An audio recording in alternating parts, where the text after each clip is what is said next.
This Family Life News podcast is made possible by the support of listeners like you.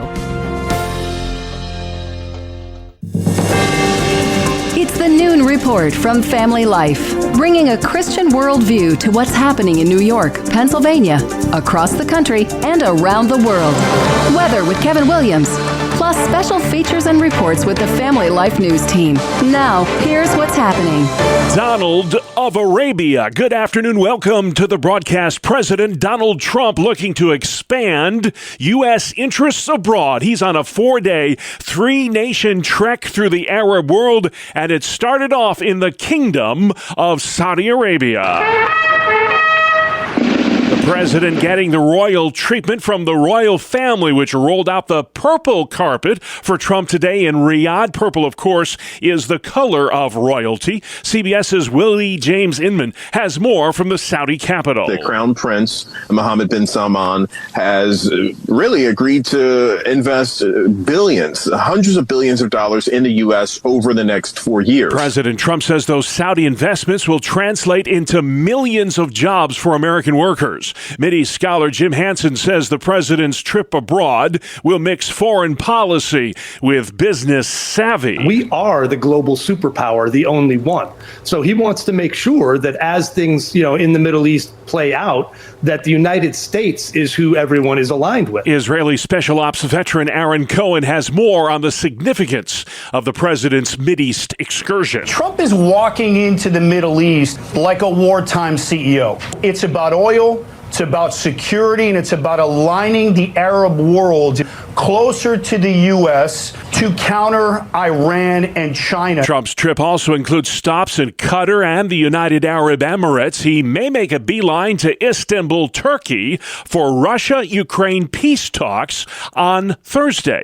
The commander-in-chief is defending the offer of a free airplane from Qatar. This is no ordinary airplane. It's a $400 million Boeing 747, and it comes with no strings attached. I would never be one to turn down that kind of an offer. I mean, I could be a stupid person, say, no, we don't want a free, very expensive airplane. The luxury plane would be transferred to the U.S. Defense Department until it's ready to be converted into Air Force One. Some Republicans on Capitol Hill, however, have voiced their concern. It's not going to pass the smell test, so I wouldn't do it. Democrats, too, are slamming the potential present. This shameless self-enrichment is without equal in American history. Kentucky Senator Rand Paul says the sleek jet is not worth the, quote, appearance of impropriety, end quote. The U.S. and China have announced a 3-month truce when it comes to tariffs. Experts are hopeful the de-escalation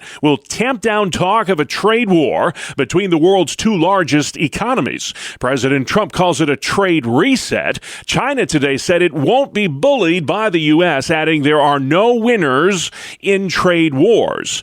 President Trump and Chinese President Xi plan to talk specifics about the tariff truce later in the week. Inflation is easing in America. For the 3rd straight month, the Consumer Price Index was down. That is the broadest barometer for measuring inflation. In fact, the inflation rate for April was the lowest it's been since February of 2021. Groceries, food at home, that actually came down. It was negative 0.1%. Eggs was down close to 13% month over month. Business analyst Kelly O'Grady, gasoline prices are about 60 cents lower per gallon than they were last year at this time. There's celebration today in Tenafly, New Jersey, the hometown of 21-year-old Idon Alexander. He's the Israeli-American soldier released yesterday by Hamas, the last living American still in captivity there.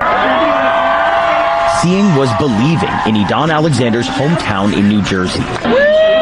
Michael Leschner went to Tenafly High School with Alexander. It's honestly just incredible that he is alive. He's truly a fighter, and he's an incredible person. But looking at him, he definitely looks, much thinner.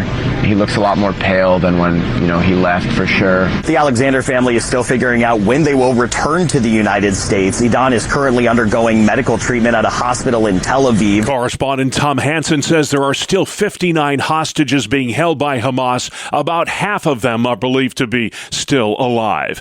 The Federal Department of Transportation has taken the wraps off a plan that would fast-track critical fixes to the nation's air traffic control system.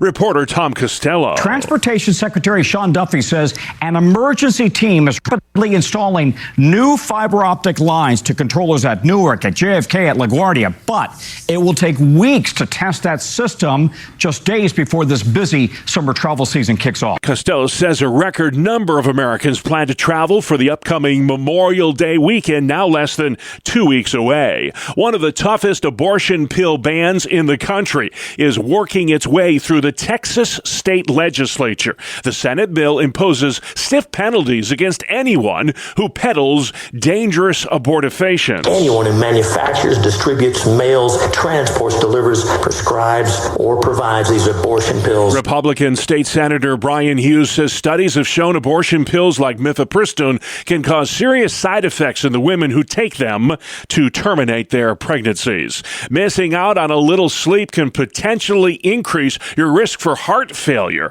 A new study out today finds short-term sleep deprivation triggers the production of a protein that's linked to heart disease. Experts caution this can happen even after just 3 nights of insomnia. The study also finds sleep deprivation can make exercise less effective. Still to come on the Noon Report, a Tuesday edition, some motorcycle safety tips, home explosion near Hamburg, and a new way to vote in Monroe County, New York. Good afternoon. I'm Kevin Williams. After the glorious, golden, sunny day yesterday, we've got some showers across the area this afternoon. I'll have forecast details up and coming. We'll see you in 10. All right, Kevin, we'll see you then. Thank you. Let's check the stories making news where you live. All across New York and Pennsylvania, some sad news to pass along from Western New York. A 78-year-old woman has died after a home explosion last night in Lakeview. That's just outside of Hamburg.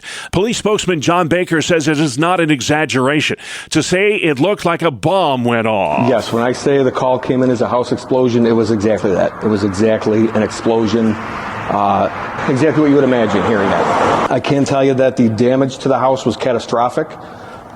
There is no house left. 10 to 15 other homes in that area suffered damage due to the impact of that blast. These neighbors witnessed the explosion. It was just a huge explosion, like fireworks times 30. It flew off the couch, dishes came out of the cupboard. And then I just heard screaming. Yeah, it was like nothing I've honestly ever heard before. It just takes your breath away, and it shook the house. It took down our LED lights that we have too, and they were just kind of dangling. That sound courtesy of WGRZ TV in Buffalo. Still no official cause for the home explosion yet. There was a security scare yesterday at a Western New York high school. Family Life's Dee Haley has that story. Amherst police say a reported incident at Sweet Home High School has been resolved. The high school went into lockdown mode yesterday. Shortly after noon, there was an anonymous call regarding a bomb threat. At the same time, police received a call about a possible gunman in the school. Amherst police brought in canines to search the building and did not find any credible threats. Students were let out of school around 2 p.m. yesterday. The school is open today with an enhanced police presence. Amherst police are still investigating where the calls came from. Dee Haley, Family Life News. Thank you, Dee. The Penn State Board of Trustees will be meeting this week to discuss the potential closure of a dozen Commonwealth campuses. The board set to review the recommendation this Thursday. The 7 largest Penn State campuses will remain open. Penn State has 20 satellite campuses all across the Commonwealth. Roberts Wesleyan University in Rochester, New York, is cutting its full-time staff by 20%.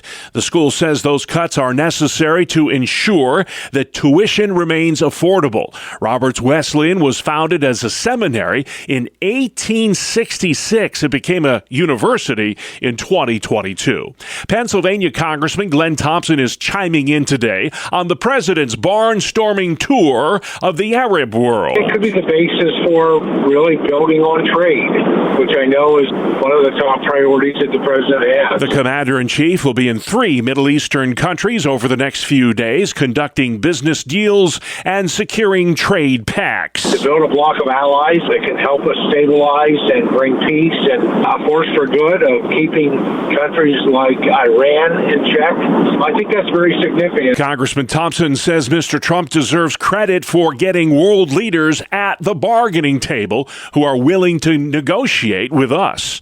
New touchscreen voting machines are being rolled out in Monroe County, New York, and just in time for next week's big school budget vote. We are launching for the very first time the Express XL touchscreen voting technology. So this year, when you walk into a poll site, your check-in process will be very similar, but the actual voting in regards to casting your ballot will look a lot different. Jackie Ortiz with the Monroe County Board of Elections says the Rochester region is paving the way for the rest of New York when it comes to this new voting technology. So it really is an all-in-one opportunity for everyone to be able to quickly and easily cast their ballots. Ortiz does not expect the new machines to cause any delays at the polls. Typically, just 10% of eligible voters will cast ballots on school budget day, and that day is fast approaching. It's next Tuesday, a week from today, May 20th in New York. Pennsylvania Governor Josh Shapiro was in Schuylkill County yesterday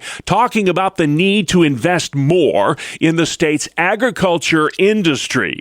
The Democratic governor created a first-in-the-nation agriculture innovation fund recently to support Pennsylvania's farmers. I spent a whole lot of time listening to farmers, listening to our agriculture interests, and they talked to me about the need for more capital and more innovation, more opportunity. The governor says the agriculture industry contributes $132 billion every year. That's billion with a B dollars every year to the Pennsylvania economy. A public hearing tomorrow in Albany will focus on safety inside New York State correctional facilities. It comes after that 3-week prison guard strike earlier this year that resulted in thousands of COs losing their jobs. State Senator Rob Rolison is the ranking Republican on the Senate Corrections Committee. The violence in general that is going on with our correctional facilities, and that's incarcerated against incarcerated, incarcerated against staff.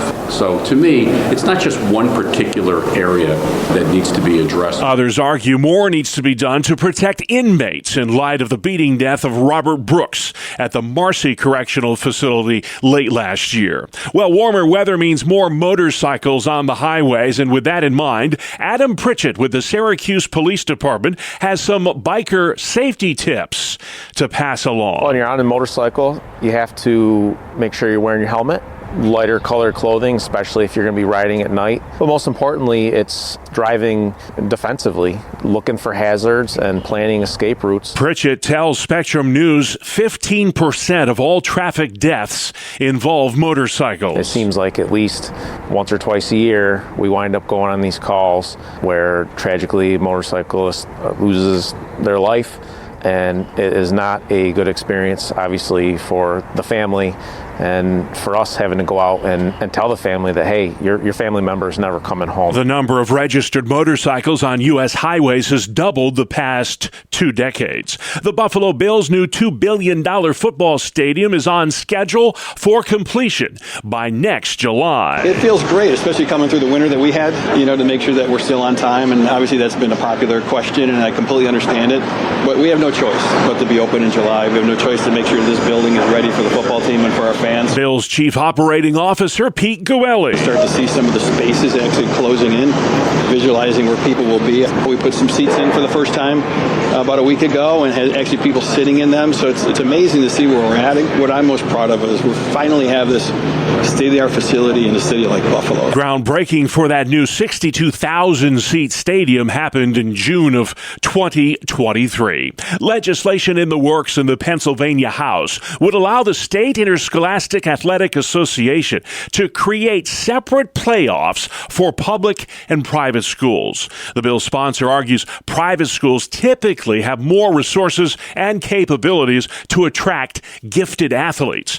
Team sports in PA have been dominated in recent years by private schools when it comes to playoff competition. We've got more sports next. It's the 2 2-minute drill right here on the Family Life Noon Report.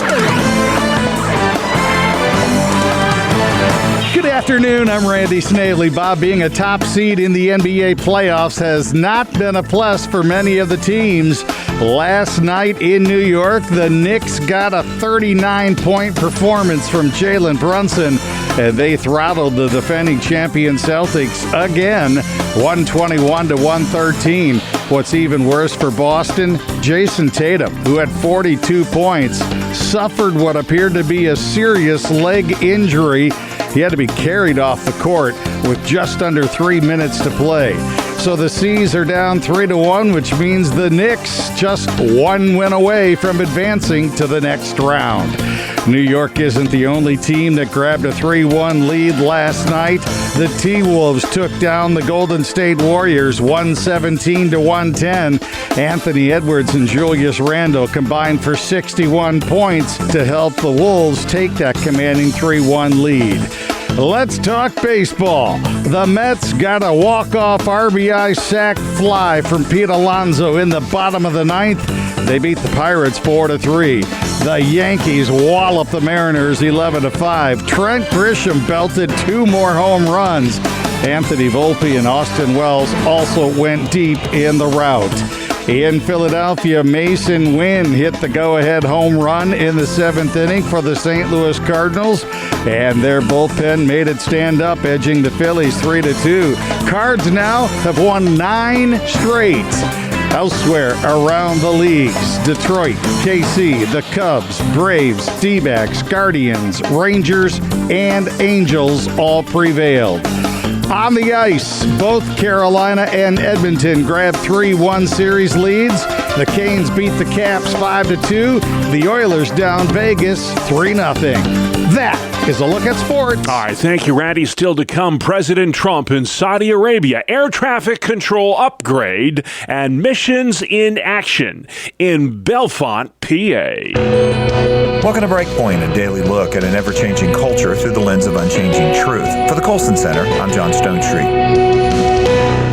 About 100 years before the invention of television, Danish theologian and philosopher Søren Kierkegaard wrote this, quote, "Suppose someone invented an instrument, a convenient little talking tube, which, say, could be heard over the whole land. I wonder if the police would not forbid it, fearing the whole country would become mentally deranged if it were used." End quote. Well, his prescient comment was part of a criticism about the daily press, specifically how the constant stream of news in his day inflated the importance of momentary events in people's minds. Imagine what he might have said about the evening news on television 100 years later, once a literal tube, which Neil Postman also criticized for making us all dumber. But still, in the end, it's not television, it's the smartphone, along with social media platforms like TikTok, that has finally fulfilled Kierkegaard's nightmare. The ultimate talking tube that goes everywhere with us, the smartphone, has proven to be particularly detrimental, especially to young people.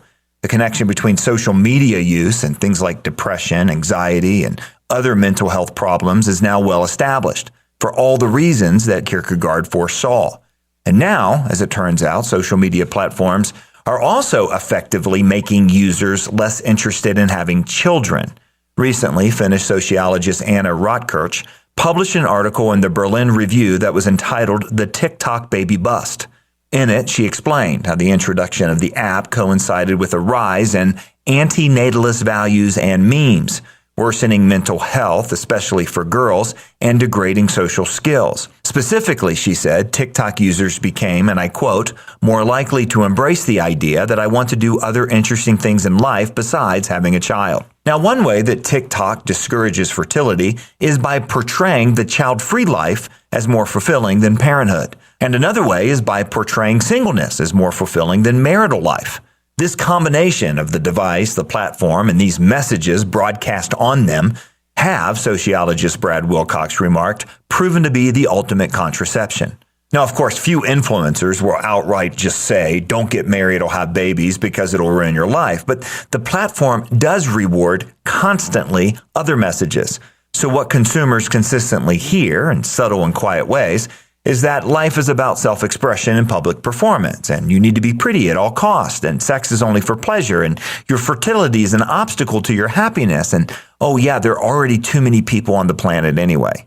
I often ask parents and teachers what they would do if a creepy old man were walking around their school or their house just whispering awful messages in the ears of their daughters and students all the time. Well, that's TikTok in a nutshell. The messages common to the platform are damaging already, but the medium itself adds to it power and influence. In A Practical Guide to Culture, Brett Kunkle and I talk about the importance of artifacts in shaping culture. Any idea that influences or transforms a culture for better or for worse requires tangible things to enable the message. So the Protestant Reformation would have never happened without the printing press. The sexual revolution would have never happened without the pill and porn. And in the same way, the antinatalism of our age is made possible by the smartphone equipped with TikTok. In this battle of ideas, we have to grasp that this convenient little talking tube in each of our hands is one of the things deranging young minds today.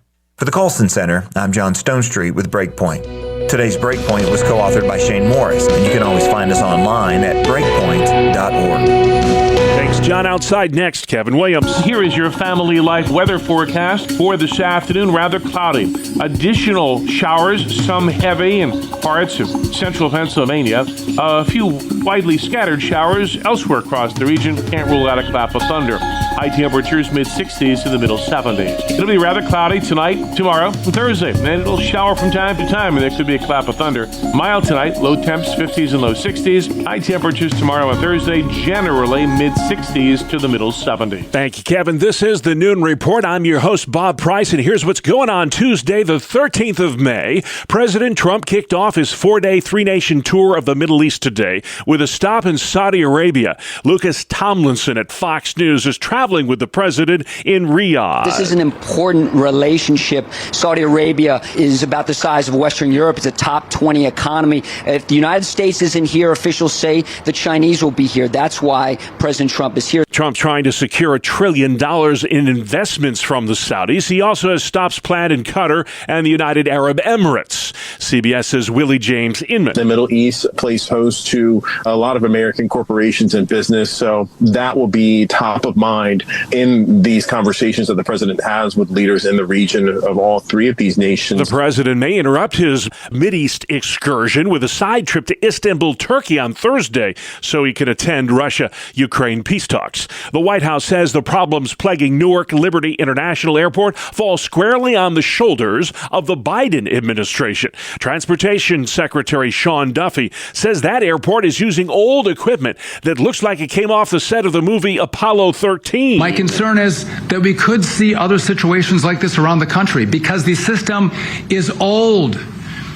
It's old. He also claims his predecessor, Pete Buttigieg, ignored problems with the airport's telecommunication lines. Duffy says temporary software fixes are in place, but he warns it'll take some time to modernize, and the airport will have to reduce flights. Despite the announcement of a 3-month truce, there are concerns about what a potential trade war with China and the U.S. might look like. Some business leaders are cautiously optimistic, but warn consumers could still see higher prices. Shipping activity has already slowed as businesses have canceled orders from China. They've dropped 27% year over year in the last week of April. A new report released today shows inflation easing in America for the third straight month. It's down. According to the Labor Department, consumer prices rose 2.3% in April. That is the lowest since February of 2021. A new law in Virginia requires social media companies set default times, which limit kids under 16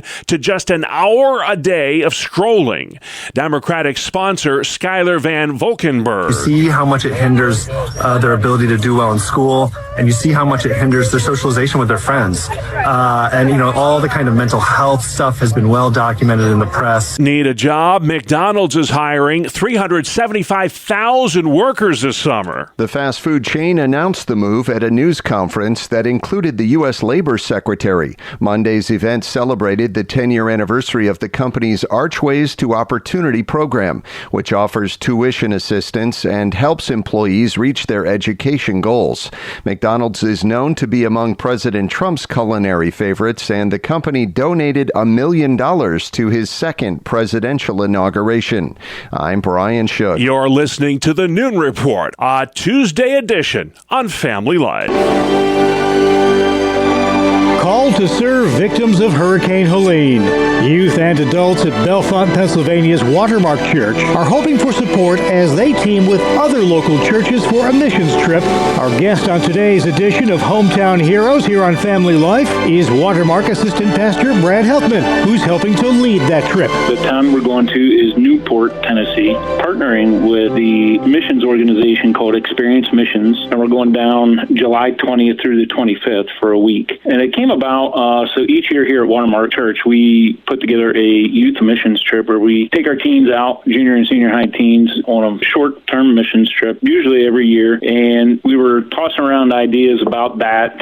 It was kind of funny because there's three people, myself, which I'm the family and youth minister, one of our other student ministry leaders, and one of our elders. I had this feeling like, man, we do something different this year. Then I had the thought of, what if we did something to help with the hurricane relief efforts in North Carolina, Tennessee, or down that area?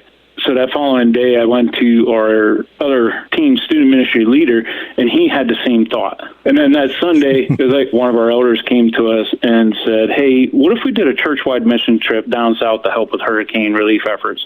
So there's like three of us within a matter of just a couple of days coming together with this very same idea. So it bloomed out of just being a student ministry missions trip to being a church-wide missions trip, and then to inviting other churches in the area to partner with us, be a part of our team, and go down with us. So we currently have 30 people going on the trip, and there are two other churches in the Bellefonte area that have partnered with us, which is Wingate Faith and Zion Community Church. Mm-hmm. So we're going to be going down there. We're going to be helping with the rebuild efforts. We're going to be doing some cleanup, rebuilding of businesses and homes, more focusing towards probably the business side of it. We were talking to the trip coordinator at Experience Missions, and she was saying some of these towns have like 80% unemployment rate because the entire businesses have been wiped out. They have nowhere to work, which was really kind of impactful on me because it's like, how do you live? Hurricane Helene came through September of last year, and they're still struggling down there. So we're looking forward to going down. It's kind of neat how that blossomed out of what was going to be a small-scale trip to involving multiple churches now. It's kind of a neat way to strengthen ties between churches in the area. Yeah, it's been really cool to see the different communities come together and partner together, building relationships together, and really looking forward to seeing what God does with our group through our trip. Obviously, our main goal is to be helpful and impactful to those that have been affected down there with the hurricane, and, to be able to show them the love of Christ through our hands and feet. One of the side things is seeing the relationships being built and how that can carry on, not just in this trip, but beyond that in future trips and within our local community here, partnering together and doing stuff in our local community as well. I find also, as I speak to organizations that go on missions trips, the impact that you go down there expecting to have on others, it winds up being at least as much an impact on those who go down on the trip as it does on the folks that you're there down to serve. Yeah. Absolutely, yeah. And then there's a term that just rings in my head. It's like, we grow as we go. Yeah, it's just as much impactful and a growth opportunity for us going and doing that stuff as it is for those down there and those that we're serving. At least some youth going on this, and that can really be especially impactful on them for their first time, maybe seeing some of this sort of real-life stuff and the impact that you can have. Yeah, absolutely. I actually personally only ever been on one other missions trip, and that was up to the Finger Lakes area up in Newark, New York. Yeah. But yeah, that was pretty impactful too. That was a great trip, working right alongside with our teams with some different projects and stuff. It's really impactful to go on missions trip. It really makes you sit back and critique your own life, I guess, you know what I mean? Kind of puts everything into perspective. I understand you are having an auction to help pay a bit of the bills for this? Yeah, we are. There's a couple ways that people can help us.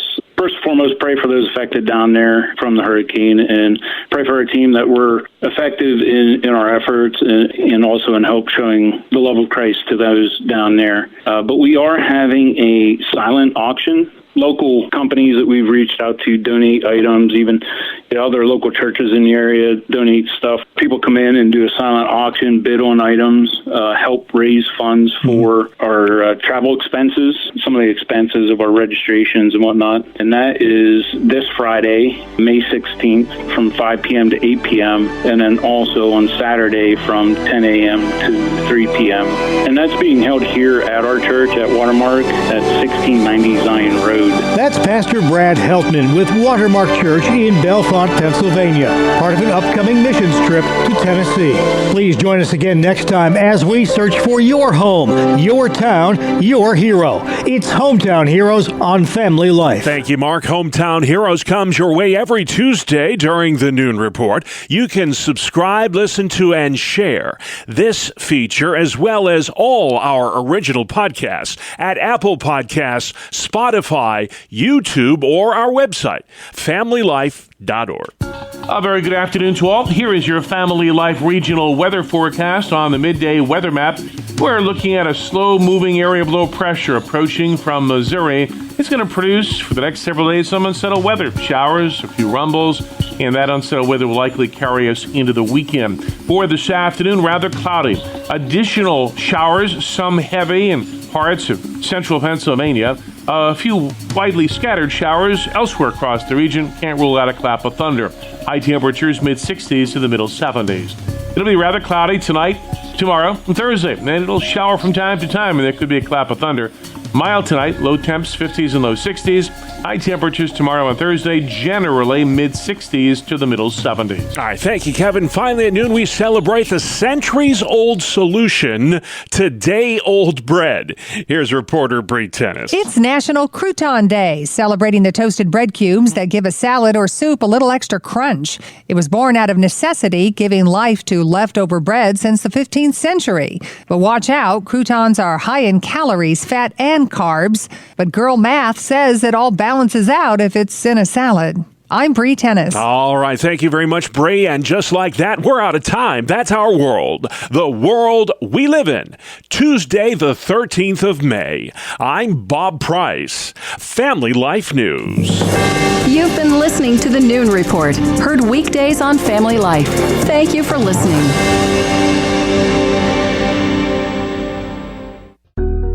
Thank you for listening to this Family Life News podcast. If you've been encouraged by what you've heard, please share it with others and click the subscribe button to automatically receive future episodes. Family Life is a listener-supported ministry. Podcasts like this are made possible by your financial partnership.